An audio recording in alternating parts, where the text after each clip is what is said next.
नमस्कार मित्रों, आज हम चर्चा करेंगे बीए भाग तृतीय के सेकंड पेपर भारतीय समाज में जाति की और राजस्थान विश्वविद्यालय में बीए भाग प्रथम के सेकंड पेपर भारतीय समाज में जाति की।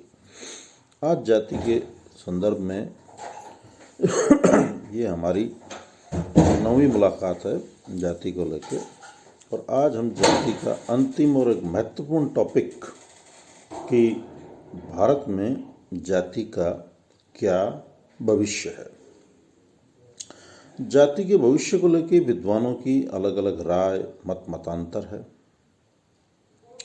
कुछ विद्वान कहते हैं कि भविष्य में जाति समाप्त हो जाएगी, जाति वर्ग में बदल जाएगी। अनेकों अपने अपने मत देते हैं।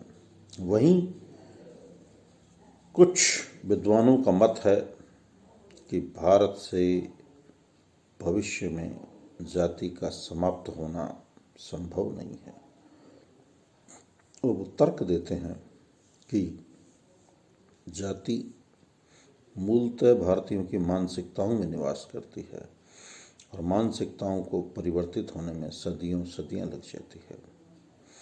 और जो वर्तमान में जो विद्वान ये कह रहे हैं कि जाति वर्ग में बदल जाएगी या जाति समाप्त हो जाएगी, कि जो तर्क हैं उन तर्कों को जाति के भविष्य की निरंतरता में देखने वाले विद्वानों का मत है कि वर्तमान में जो जाति में बदलाव हो रहे हैं मूलतः ये जाति के वर्तमान परिस्थितियों लोकतंत्र के साथ अनुकूलन है, न कि जाति के समाप्त होने के सूचक। और उनका दृढ़ मत है कि जाति का भविष्य इस बात पर निर्भर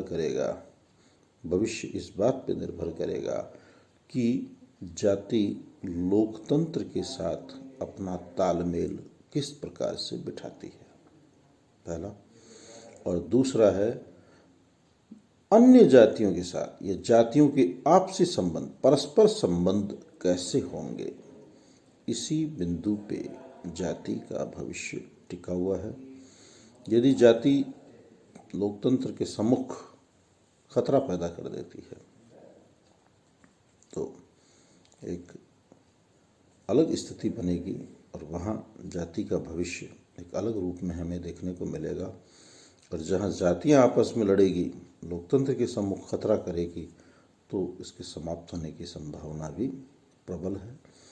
अन्यथा जो वर्तमान स्थितियाँ हैं जहाँ जाति ने लोकतंत्र के साथ एक तालमेल स्थापित कर लिया है, जहाँ रजनी कोठारी अपनी पुस्तक कास्ट इन इंडियन पॉलिटिक्स में कहती है कि भारत में जाति का राजनीतिकरण और राजनीति का जातिकरण हो गया है, उसी की संभावना पे जाति का भविष्य टिका हुआ है।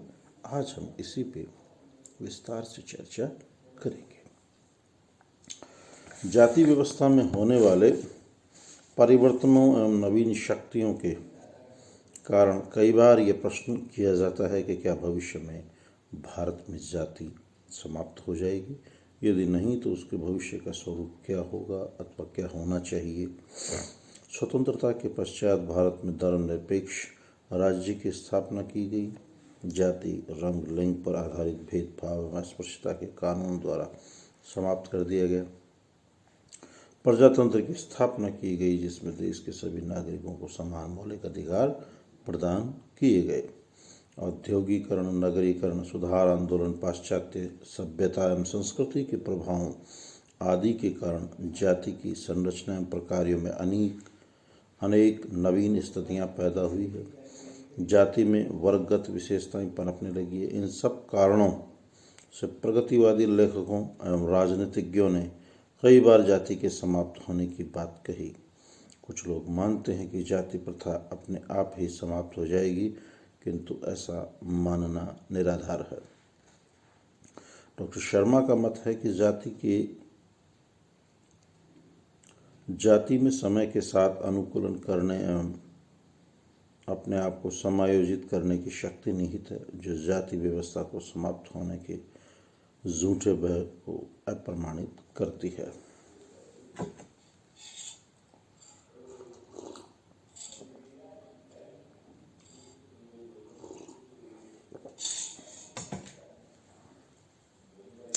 डॉक्टर श्रीनिवास ने गुजरात, उड़ीसा, मद्रास, आंध्र प्रदेश, बिहार तथा उत्तर प्रदेश में जाति में उभरती हुई जागरूकता और नवीन संगठनों के निर्माण के कारण जाति के शक्तिशाली होने की बात कही।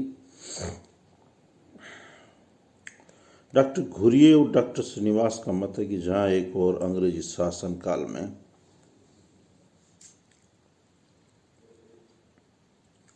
होने वाले परिवर्तनों ने जाति प्रथा के बंधन ढीले किए, वहाँ उन्होंने जाति प्रथा को प्रोत्साहित भी किया। अछूत आंदोलन ने जाति की जड़ों को मजबूत करने में सहयोग दिया। जातीय संगठनों के निर्माण ने भी जाति को सुदृढ़ बनाया। डॉक्टर योगेंद्र सिंह का मत है कि जाति में होने वाले परिवर्तनों को समुत्थान एवं लचीलेपन की दृष्टि से देखा जाना चाहिए। लंबे समय तक जाति राजनीति, अर्थव्यवस्था तथा संस्कृति के क्षेत्र में आधुनिकीकरण करने वाली सामाजिक संरचनाओं के संचालन के लिए संस्थानात्मक आधार प्रदान करती रहेगी। यह कहना वैज्ञानिक दृष्टि से तार्किक नहीं है कि जाति व्यवस्था समाप्त हो रही है। डॉक्टर श्रीनिवास कहते हैं कि भारत में कुछ व्यक्ति ऐसे हैं जो संख्या में थोड़े हैं, शक्तिशाली हैं। उनका मत है कि जाति प्रथा समाप्त हो जानी चाहिए।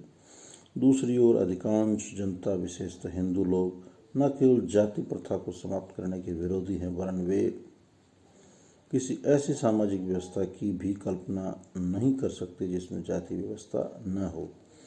ग्रामों में निवास करने वाले तकरीबन 72% जनता के लिए जाति आज भी वे सारे कार्य करती है जो पाश्चात्य औद्योगिक नगरों के लिए कल्याणकारी राज्य करता है। जाति व्यवस्था को समाप्त करने के लिए अनेक कानून भी बनाए गए, किंतु प्रस्ताव पास कर देने एवं कानून बनाने से कोई कार्य नहीं हो जाता। भारत में जाति व्यवस्था एक गतिशील संस्था है जो समय एवं परिस्थितियों के साथ सदैव परिवर्तित होती रही है और आने वाले समय में भी वह आवश्यकता के अनुरूप अपने को ढालने में समर्थ है। अतः इसके समाप्त होने के कोई आसार नज़र नहीं आते। ये विद्वानों ने जाति के संदर्भ में अपना विश्लेषण प्रस्तुत किया है। आपसे मित्रों, बार बार मेरी गुजारिश रहती है, वीडियो की समाप्ति पे मैं आपसे यही मेरी बात करके समाप्त करता हूँ कि आप ज़्यादा से ज़्यादा वीडियो को लाइक, सब्सक्राइब करें, नोट्स बनाएं। यूट्यूब और व्हाट्सएप पे जो आपको अध्ययन सामग्री ग्रुप के माध्यम से दी जा रही है उसका ज़्यादा से ज़्यादा अध्ययन अवलोकन करें।